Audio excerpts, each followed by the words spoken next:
Yevropa taqdiri tarix davomida Berlin va Moskva o'rtasidagi keskin raqobat soyasida shakllangan. Ikkinchi jahon urushi va undan keyingi sovuq urush yillarida Germaniya hamda Rossiya harbiy kuchlari qit'adagi asosiy qarama-qarshilik markazlaridan biri bo'lib keldi. Sovuq urush tugagach, Germaniya armiyasini qisqartirib, sharqdagi qo'shnisiga nisbatan uzoq yillar ehtiyotkor va diplomatik siyosat yuritdi. Ammo Putinning Yevropaga qarshi davom etayotgan gibrid hujumlari bu yondashuvni tubidan o'zgartirdi. Berlin endi ko'p yillik ehtiyotkor siyosatdan voz kechib, Rossiya chegarasiga yaqin hududga harbiy kuchlarni joylashtirmoqda. Tarixda ilk bor Germaniya Belarus chegarasi yaqiniga yuqori ixtisoslashgan elektron kurash bo'linmasini yubordi. Bu maxsus bo'linma Belarus-Litva chegarasidan taxminan 2 kilometr masofada joylashtirilgan. Bu Germaniya harbiylarining so'nggi yillarda Rossiya ta'sir doirasiga eng yaqin kelgan joylashuvi hisoblanadi. Bu qaror Yevropa xavfsizlik tizimida muhim o'zgarish sifatida baholanmoqda. Berlin Belarusga chegarasini doimiy kuzatuv ostiga olib, Rossiya bilan Kaliningrad o'rtasidagi harbiy logistikaga elektron bosim o'tkazish imkoniyatini kuchaytirmoqda. Putin NATOga gibrid hujumlar, havo hududini buzish va Belarus orqali yadroviy qurol tashuvchi raketalar bilan tahdid qilayotgan bir paytda Germaniya bu qadamni juda muhim chora sifatida ko'rmoqda. Bu siyosatning ilk ishoralari bir necha oy avval ham yangragan edi.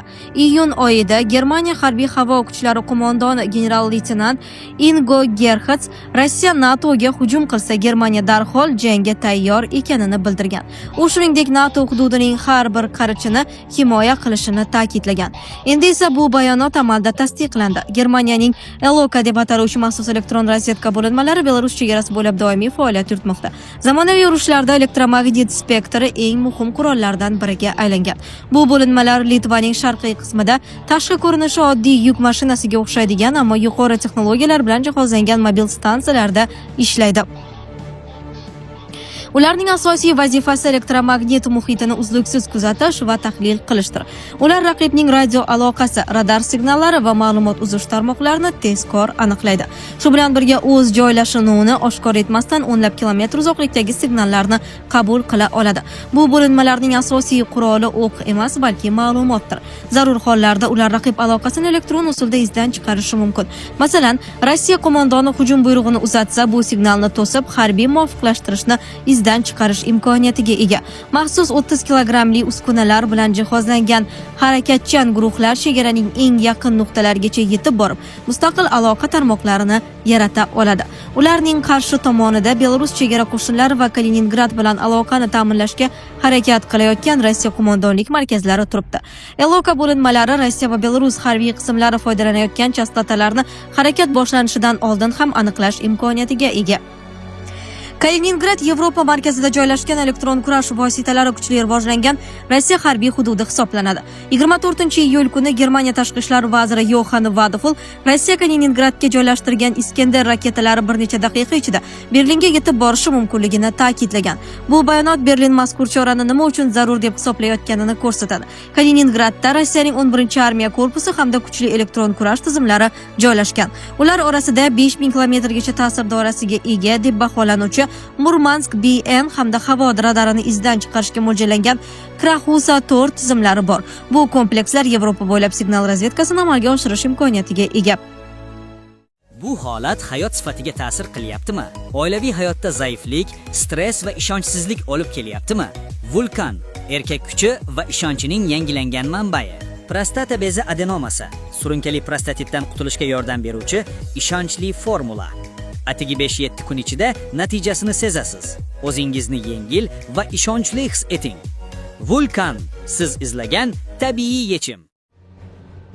Rossiya uzoq vaqt davomida Kaliningrad orqali Boltiq dengizi, Polsha va Litvada GPS signallarini to'sib kelgan. Bu nafaqat harbiy, balki fuqaro aviatsiyasi va dengiz qatnoviga ham jiddiy ta'sir ko'rsatgan. Litva ma'lumotlariga ko'ra, bir yil ichida Rossiyaning faol radioelektron to'sish antennalari soni 3 dan 36 tagacha oshgan. Germaniyaning Eloka bo'linmalari kelishi bilan vaziyat o'zgarishi mumkin.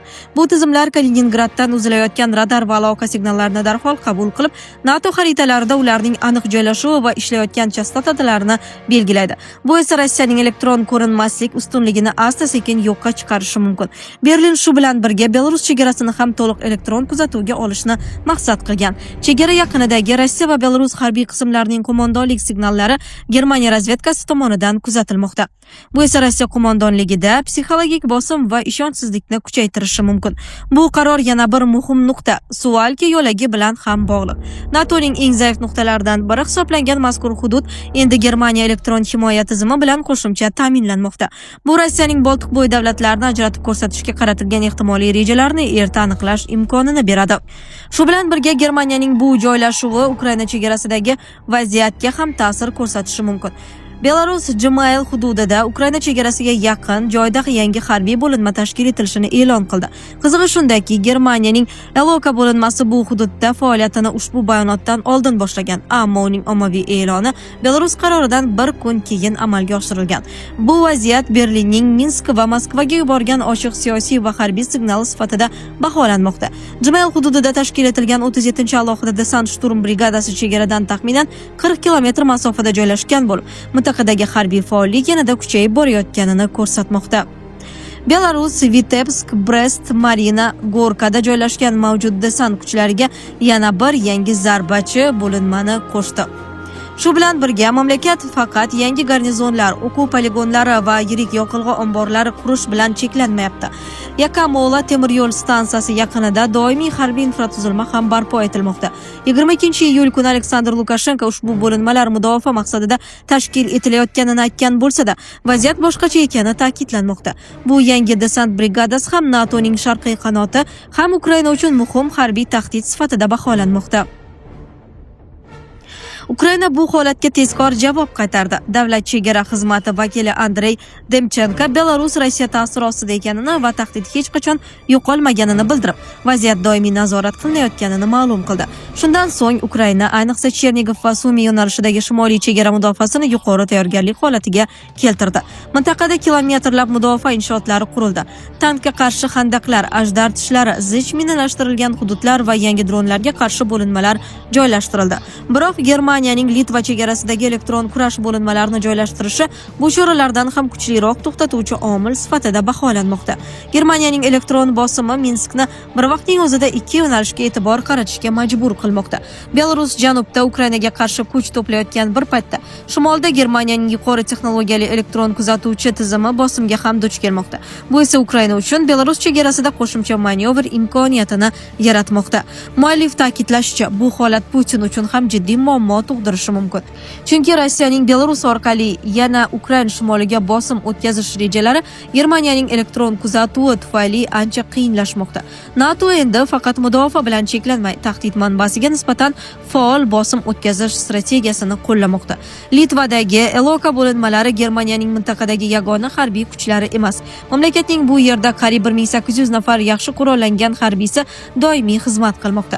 Elektron kurash bo'linmalari aynan shu kuchlarni elektron himoya va razvedka bilan ta'minlash uchun Germaniyadan maxsus yuborilgan. Bu harbiylar doimiy asosda Litvada xizmat qiladi va zarur holatda darhol jangga kirishga tayyor hisoblanadi. Muallifning ta'kidlashicha, Ikkinchi jahon urushidan beri ilk bor Germaniya o'z hududidan tashqarida doimiy og'ir jangovar brigadani joylashtirgan. Gap Panzer Bridge 45 haqida ketmoqda. U Rudninkay poligoni va Rukla hududida joylashtirilgan. Brigada tarkibiga Germaniyadan keltirilgan Panzer batalyon 203 hamda Bavariyadan ko'chirilgan Panzer Gender batalyon 122 kiradi. Bu bo'linma piyoda qo'shinlar bilan cheklanmaydi. U eng so'nggi avlod Leopard 2 asosiy jangovar tanklari, Puma piyodalar jangovar mashinalari hamda PZH 2000 o'zyurar gaubitsalari bilan jihozlangan.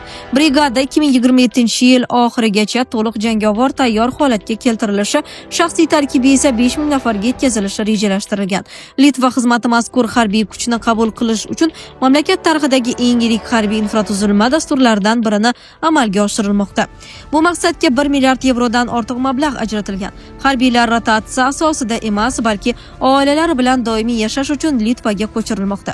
Mintaqada logistika markazlari va yangi harbiy shaharchalarni o'z ichiga olgan yangi harbiy fuqarolik tizimi shakllanmoqda. Uning asosiy vazifasi NATOning sharqiy qanoti, ayniqsa Suvalki yo'lagida uzoq muddatli to'xtatuvchi kuchni ta'minlashdir. Rossiya hujumi sodir bo'lsa, bu kuchlar Litva armiyasi bilan birgalikda chegaraning o'zida jang olib borishga tayyorlangan. Bu konsepsiya inkor orqali to'xtatish strategiyasiga asoslangan. asoslangan. Ya'ni dushman chegarani buzgandan keyin emas, balki uni kesib o'tish imkoniyatini boshidanoq yo'q qilish maqsad qilgan. Shu sababli NATOning mintaqadagi ishtiroki avvalgi ramziy hozirlikdan haqiqiy og'ir jangovar kuchga aylanmoqda. Aloqa bo'linmalarining elektron imkoniyatlari Panzer Brigade 45 ning og'ir qurollari bilan birgalikda Rossiyaning ehtimoliy harbiy variantlari ancha cheklanishi mumkin. Shu bilan birga Litva chegaralarida elektron kurash faqat Germaniya tomonidan olib borilmayapti.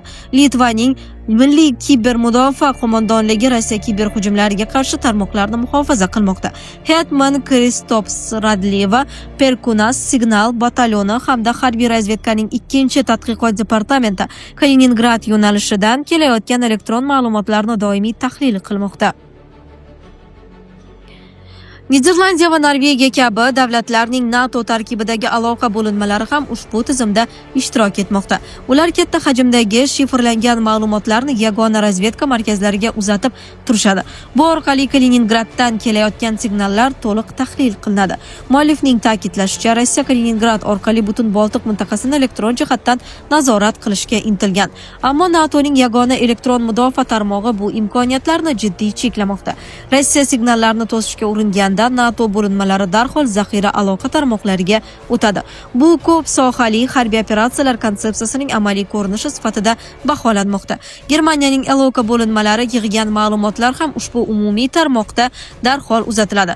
Natijada Polshadagi Patriot majmualari yoki Litvadagi havo mudofaa radarlari Rossiyaning elektron harakatlari haqida bir necha soniya ichida ma'lumot olishi mumkin. Muallifning fikricha, NATO elektron urush sohasida parchalangan tuzilmadan yagona raqamli tizimga aylanmoqda. Uning ta'kidlashicha, Rossiyaning gibrid taktikasi bunday muvofiqlashgan tizim qarshisida samarasini yo'qotib bormoqda. Kaliningrad avvalgidek NATO uchun ko'rinmas hudud emas, balki doimiy kuzatuv ostidagi obyektga aylanib bormoqda. Zamonaviy urush maydoni endi faqat tanklar va artilleriyalardan emas, balki elektron signallar, kodlar va elektromagnit ustunlikdan ham iborat ekani ta'kidlanadi. Rossiyaning gibrid tahdidlari va Belarus orqaligi bosimiga qarshi Yevropa harbiy jihatdan ancha tayyor holatga kelgani qayd etiladi. Sizlarga yetkazmoqchi bo'lganlarimiz shulardan iborat edi. Dunyo yangiliklaridan uzoqlashmang.